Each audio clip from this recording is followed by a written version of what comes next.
Welcome to a new episode of Cheaters Always Cheat. Like, subscribe, and share to stay connected. The memory of the 4th of July celebration will always stick in my mind as a disastrous holiday. We guys are often taught to endure mistreatment, love without conditions, and take the high road when things go awry in our relationships with women. But this incident crossed a line for me. It shattered something within me because I truly loved my wife. I cried. There have only been a few instances in my life that brought tears to my eyes, mostly related to loss, but this pain was different. Let's dive into the story, although I apologize if I don't follow the usual narrative structure. This is more of a therapeutic outlet for me, and healing takes time. I've been married to my wife for 4 years now. We're still relatively new to marriage, but we dated for 2 years before tying the knot. Our relationship appeared strong with no signs of trouble. Our love was genuine, and we'd built a foundation of trust during our courtship. I'm 30 years old, and she's 26. The incident that brought my wife's cheating to light occurred on July 4th during a party organized by my wife's friend. Let me give you a bit of context before delving into the incident itself. About a week before July 4th, my wife had mentioned that her close friend wanted us to join her July 4th celebration. We usually have a reliable babysitter for our 3-year-old, and we usually inform the sitter in advance about our babysitting needs. Leading up to this specific 4th of July event, my wife informed me that she had contacted the babysitter, who mentioned her schedule would be packed and she couldn't make it. I was a bit disappointed because spending time with my wife had become rarer since we had our baby. My wife expressed her strong desire to attend the event and suggested that I stay home with our child while she goes to her friend's party. I wanted her to have fun, so I agreed and said I'd take care of our child at home. Now here's the twist. My wife knew I wasn't exactly a big fan of her friend. Her friend is still single, and while my wife is 26 years old, her friend is 3 years younger and a bit more carefree. I don't want to come across as controlling, especially since my wife is an adult. I simply advise her to watch out for her friend because she might not be the best influence. Now, on the morning of July 4th, I took an unusual step and decided to call the babysitter myself. Normally, my wife handles these arrangements, and I had to find the sitter's number on my wife's phone. My thinking was that if I offered the babysitter a higher hourly rate, she might change her mind and agree to take care of my child that evening. If it works out, I plan to surprise my wife and let her know we could go to the event together after all. I wanted to share the news with her once I had the babysitter situation sorted out and enjoy the satisfaction of pulling off a last-minute miracle. Things started to unravel when I called the babysitter and asked her to reconsider sitting for my son that evening, even though she had initially declined. She appeared surprised when I used the word reconsider and told me it was the first time I had asked her about that day. Her surprise caught me off guard too, and I inquired if she remembered my wife calling her to arrange the evening a week earlier. She confirmed she hadn't received any call from my wife. I quickly improvised and told her that my wife had actually called a family member instead. That's when it became clear to me that my wife had lied for some reason, although I couldn't figure out why. It was definitely a cause for concern. I arranged for the sitter to come to our house at 10 p.m., and my wife mentioned she would be leaving around 8 p.m. for the event. Before ending the call with the sitter, I made sure to tell her not to inform my wife about her coming over. I explained that I wanted to surprise my wife and keep the outing I had planned a secret. I almost stumbled over my words when the sitter reminded me that I had mentioned my wife's earlier attempt to secure the date and time. I managed to cover it up by saying that we both thought the date night might have been canceled, but since she was on board, it would still be a nice surprise. As scheduled, my wife left around 8 p.m. I waited patiently for the sitter, who arrived on time. Once she was there, I headed to the party my wife had mentioned. Honestly, I had a suspicion that she might not show up and go somewhere else instead. But to my surprise, she was indeed at the party. Her friend greeted me as I arrived. Seeing me there surprised her, and she quickly called my wife over.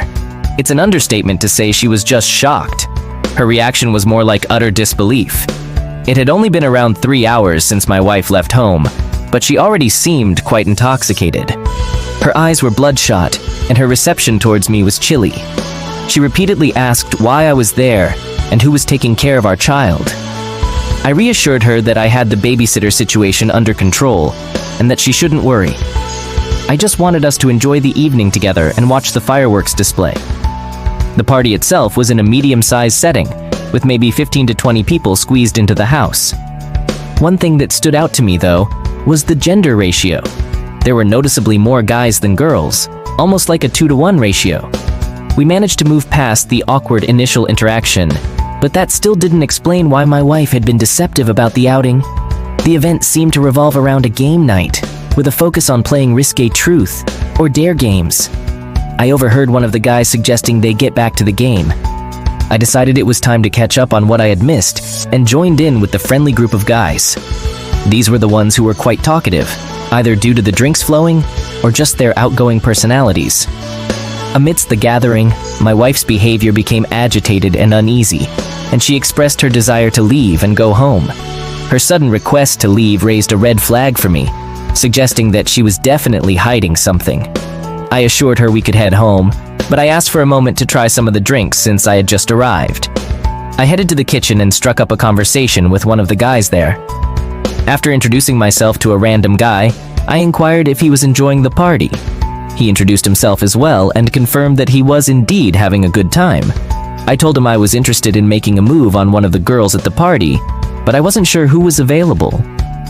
I began pointing to the different girls one by one, and he helped me identify who was already in a relationship and who seemed open to approach. Using this approach, I eventually pointed to my wife without revealing her identity to the stranger. I then asked him what he thought about her. He mentioned that my wife was attractive, but he warned me that she was off limits because she arrived with a guy he knew as a friend. I pretended to be interested and asked him to share more details about this guy. The stranger went on to give me information about my wife's affair partner, explaining that they had met at a concert and had been involved with each other intimately since then. This revelation really hit me hard. The timeline of when my wife attended the concert and met this guy matched up perfectly. This struck a chord because I was also present at that very same concert. What bothered me was the fact that I was with her most of the time during the event, except when she wanted to get some snacks and insisted on going alone. I recall that it took her an unusually long time to return with her snacks, but I brushed it off, assuming there was a long line or she needed to use the restroom. This incident happened about a month prior, and ever since then she had been frequently leaving the house and even had a trip out of town. This new information left me questioning everything. The stranger was bragging about my wife as if she were some kind of prize he'd won for his friend. He kept on talking, sharing a few more details. He explained that he had come to the party to pursue my wife's friend, whom he described as a free spirit. I wasn't sure if my reaction was noticeable, but I couldn't fake it anymore. Just then, my wife's friend joined the conversation, possibly realizing that my questions were leading to the truth about my wife's affair.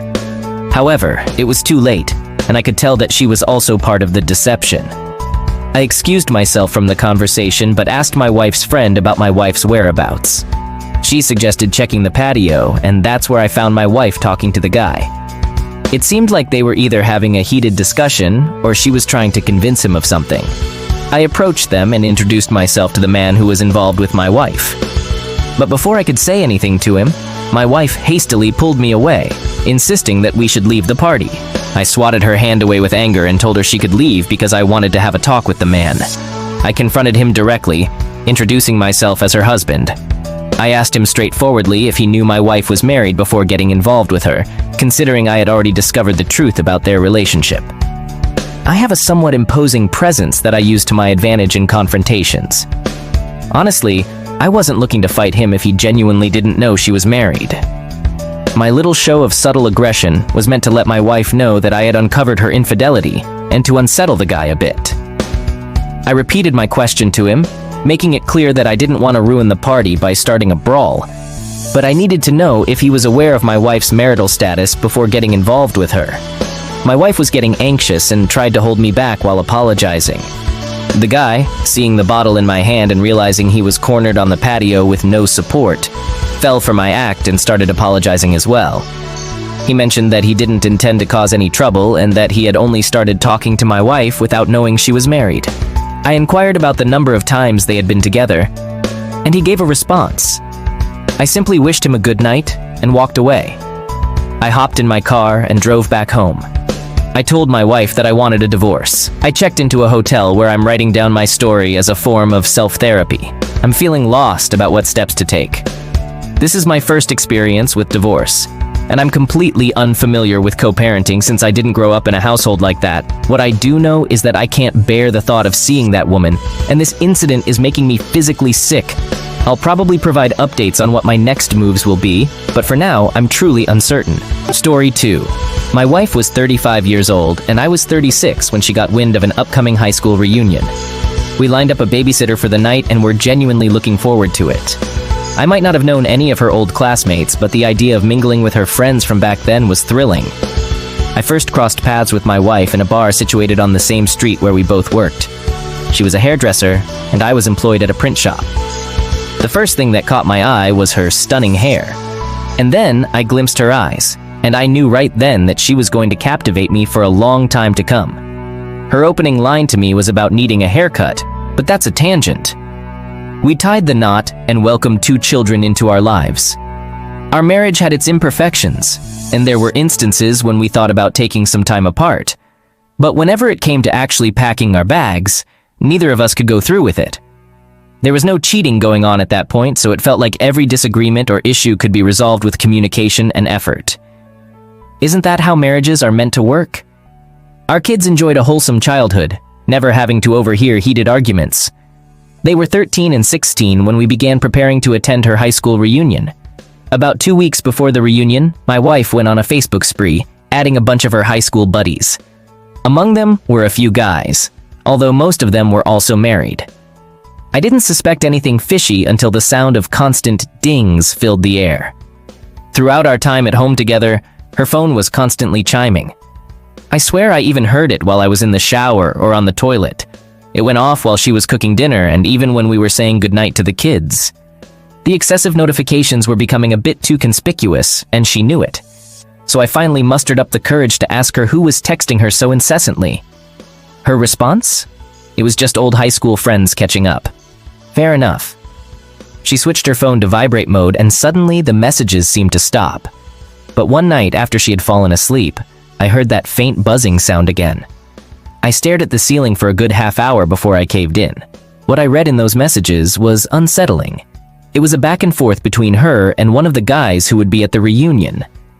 In one message, she mentioned how excited she was to see him again, and how wonderful it would be. In another, she questioned whether he had changed over the years compared to when they were young. He replied that, unfortunately, he could only have that kind of fun with her. She responded by saying they might have some fun at the reunion or afterward.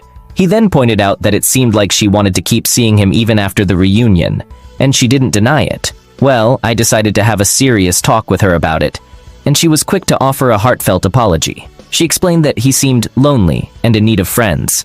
I wasn't having any of it though, and I made it clear that this wasn't an excuse for their discussions about having fun or continuing their interactions after the reunion. I went further and inquired about whether they had ever been physically intimate in the past, to which she denied. She didn't appear to be lying back then, but now that I know what I do, I'd say she was definitely not telling the truth. She asked if we could still attend the reunion, and I cautiously agreed, thinking that she hadn't entirely broken my trust at that point. I figured I'd be there to keep a close eye on everything. Little did I realize, she kept on conversing with that man. Perhaps even more than before. She made sure to get her hair and nails done before the big night out. During that eventful night, the man took a few minutes to muster the courage to reintroduce himself to my wife, all while I stood by her side. The vibe I got from him was uneasy, like he could hardly look me in the eyes, and I could tell he was desperate to reconnect with my wife. She returned his gaze, but there was an added layer of care about me. She introduced me in a friendly manner, but he wasn't fazed. He managed to position himself close enough to keep the conversation going with her. Throughout the evening, everyone was indulging in drinks except for me. By the time I needed to use the bathroom, my wife was visibly drunk. I let her know I'd be back in a jiffy, but when I returned, both she and he were nowhere to be found. I looked around and asked one of the women from the reunion where they had gone. She mentioned they had stepped outside for a cigarette. Now, my wife wasn't a smoker, but I speculated that she might have gone out to keep him company. I stepped outside, scanning the area, but they were nowhere in sight. I even checked the interiors of all the cars in the parking lot. When I called her cell phone, she didn't pick up. I was both baffled and frustrated. I waited around for 45 minutes until I finally received a text message from her. It said she had gone along with the man to the nearby gas station, but since they were close to our house, he planned to drop her off there. I knew she was feeding me a load of crap. I got home about 30 minutes later to find that the babysitter had left, and our kids were sound asleep. My wife was on the couch, in just her underwear, also asleep. I woke her up right away and demanded an explanation. She seemed really out of it, but deep down, a part of me suspected she might be pretending. She mumbled something incomprehensible, attempting to explain that he had offered her a ride home because he wanted to talk about his own troubles. It was impossible to get any coherent information from her in that state, so I decided to wait until the morning to try and make sense of things. Before my wife woke up, our teenagers filled me in on their evening with the babysitter. I could barely concentrate, but it was a relief that they were already asleep when she got home, so they didn't witness anything unusual. Once my wife was awake, I wasted no time and questioned her about the events. She griped about her fuzzy memory and expressed strong regret. Regret for leaving me there and for getting so intoxicated. You know, really sorry. After a few hours, she had an emotional breakdown and confessed that she had remembered what actually transpired. It seemed like she somehow sensed that I would discover the truth. She disclosed that he had asked her to step outside and talk, and she agreed. He suggested they get into his car because it was chilly, and she didn't perceive any harm in that. Then she revealed that he had coerced her into kissing and having closeness. Tears streamed down her face, though I suspected it was more due to being caught. I insisted on checking her phone, and she hesitated and tried to make excuses. I snatched the phone from her and retreated to the bathroom to examine it, and guess what? She had found the time to message the man and admit that their actions were a mistake. But even before that, messages from days before the reunion showed they had plotted to sneak away at some point, engage in physical activity, and even contemplated the possibility of her spending the night at his place. This was the final straw. Our marriage had reached its end. As I swung open the bathroom door, she stood there, pale as a ghost, staring at me like her entire existence was on the line. I let her know in no uncertain terms that it was over, that I couldn't continue with her after finding out about her calculated betrayal. Her tears flowed and she begged for my forgiveness in a barely audible voice. I reminded her that even though she was intoxicated when it happened, she had planned this affair in advance. She had chosen to shatter the trust we had built over all those years. My resolve to shield her as my wife crumbled because she had willingly let another man into our life. I didn't think she could feel any lower. But my words managed to drag her further down. She curled up into a ball, her sobs echoing through the room, while I went about doing her a few favors. I arranged for the kids to spend the night at their friend's place, hoping to shield them from the traumatic events. I collected as many of my wife's belongings as I could, neatly packing them away. I called her parents and explained the situation, suggesting they come and take their daughter back home. And they did just that. Despite her resistance or inability, I helped her into their car, along with her belongings. Her parents attempted to apologize and engage in conversation, but I barely acknowledged them, offering nothing more than a greeting and farewell. My wife made a few attempts to step out of the car, but they warned her that if she didn't leave with them right then, they wouldn't provide her a place to stay until she found an alternative arrangement. The weight of their words sent her into a daze. She understood that her life as she knew it had come crashing down. She remained motionless, resembling a statue, as they drove her away. During the divorce and custody hearings, she kept her tears as quiet as she could. Our teenagers opted to live with me, staying in the same house and going to the same school. To her credit, she owned up to her mistakes and tried her best to co-parent with me. Now that several years have gone by, we're at a point where we can at least be friendly. I'm grateful every day that I didn't force myself to stay with her and attempt to mend things. It could have been a lot more painful for me, and probably easier for her. She made her choices, and I willingly followed a different path. She struggled with it at every step, but perhaps that's what she deserved. Despite moving out multiple times, she's still living with her parents, unable to find stability since this all unfolded. I, on the other hand, got remarried about a year ago, and my new wife is remarkable and trustworthy so far.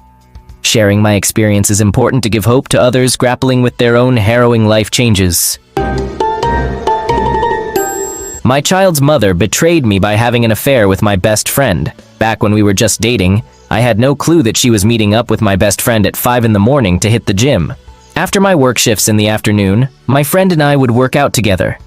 Interestingly, She would sometimes show up there unexpectedly and focus on me, barely acknowledging my friend. Whenever we hung out with friends at restaurants or bars, she'd shower me with attention and affection in front of everyone, sticking close to me.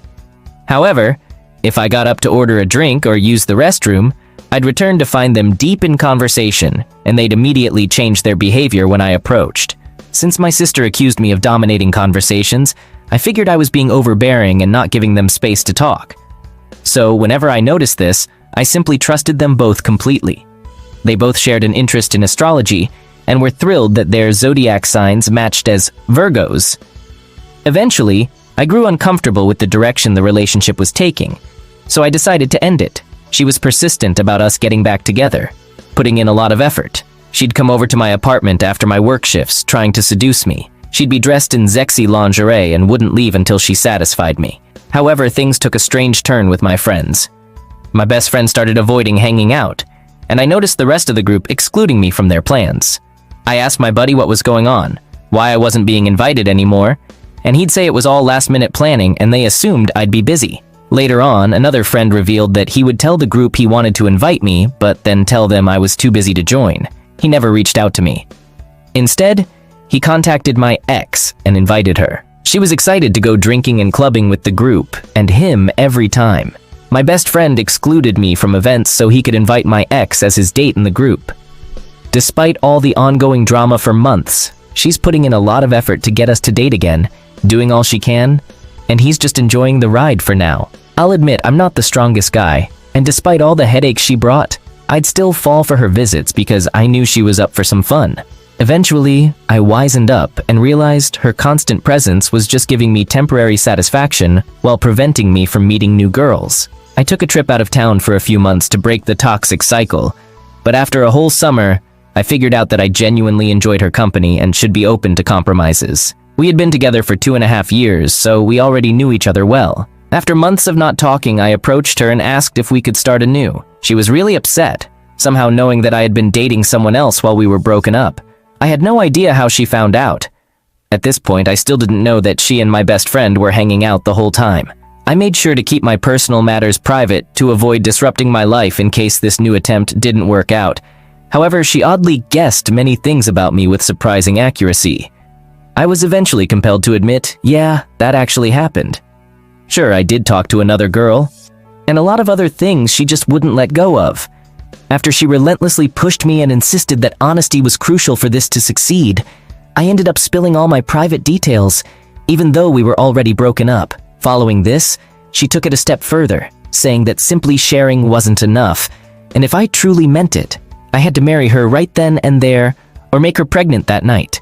She caught me off guard by suggesting we elope, even proposing that we could get someone she knew as a witness and use a quick venue.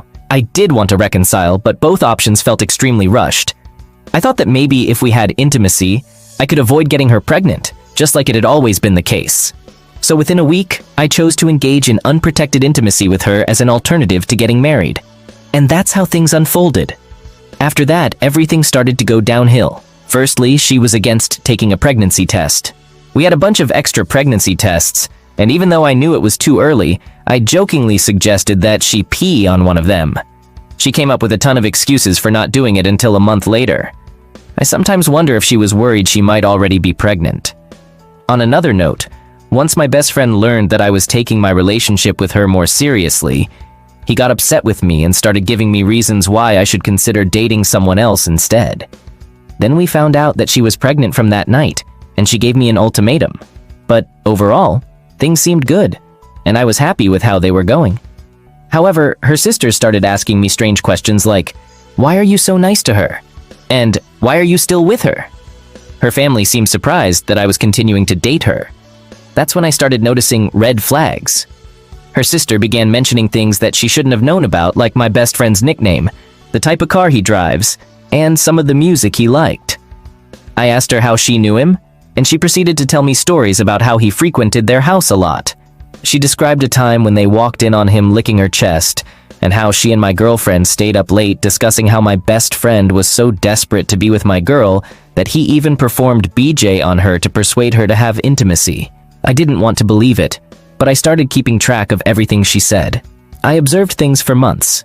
and slowly everything started becoming clear.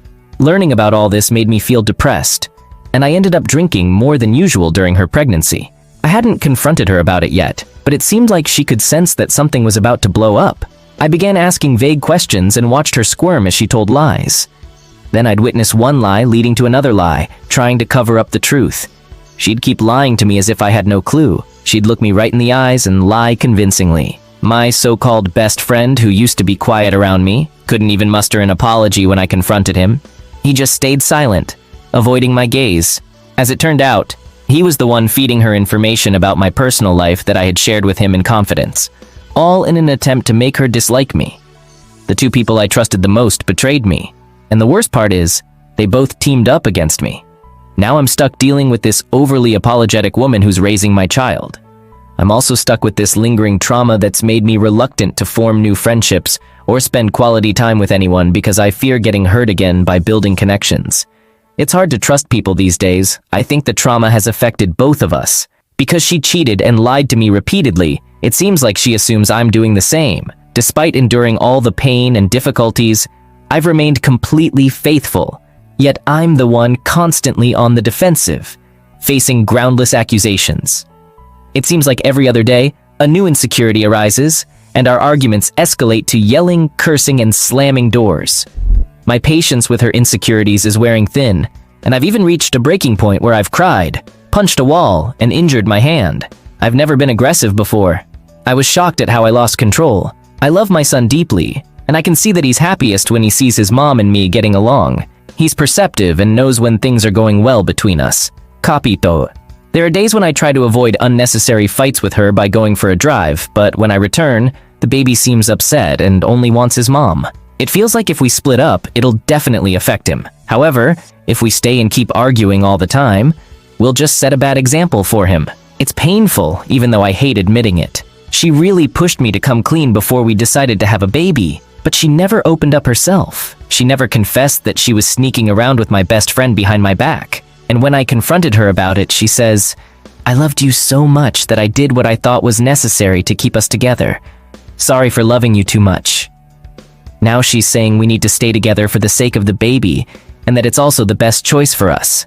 Sometimes it feels like I might have a heart attack from the dramatic and pointless arguments we have. It's kind of laughable, really. I'm trying my best to provide her with a good life, working and paying for everything while she stays home. But it doesn't bring me any satisfaction. It's like I'm doing this to prevent her and the baby from being hurt. That's when I start wondering why people resort to cheating, feeling trapped with no way out, yet unable to stay in.